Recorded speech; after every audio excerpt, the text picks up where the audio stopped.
আসসালামু আলাইকুম। রিসেন্টলি আমার কাছে একটি রোগী আসছে, যিনি বলছেন যে স্যার আমার কোমরের দুপাশে ব্যথা, আমি আলট্রাসোনোগ্রাম করিয়েছি, আলট্রাসোনোগ্রামে আমাকে পাথর বলেছে, কিন্তু এক্স রে করেছি, এক্স রেতে পাথর নেই।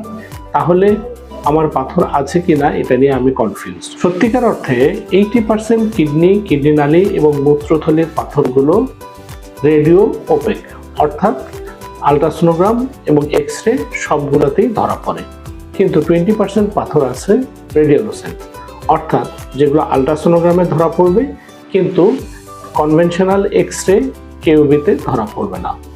তার মানে আপনার যদি এক্স রেতে পাথর না থাকে কিন্তু আলট্রাসোনোতে পাথর আছে, তার মানে যে রিপোর্ট ভুল তা কিন্তু নয়, কারণ 20% ক্ষেত্রে এরকম সিচুয়েশন হতে পারে।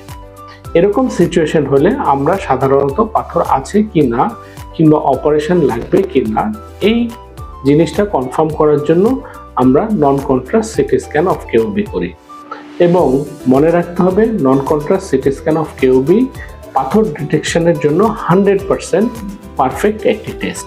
অর্থাৎ কেউ যদি আলট্রাসোনোগ্রাম না করেও সরাসরি non contrast CT scan of KUB করে থাকে, তাহলে তার পাথর মিস হওয়ার কোনো চান্স নেই। তাই আমরা সবসময় মনে রাখবো, non contrast CT scan of KUB পাথর ডিটেকশনের জন্য সবচেয়ে বেস্ট ইনভেস্টিগেশন।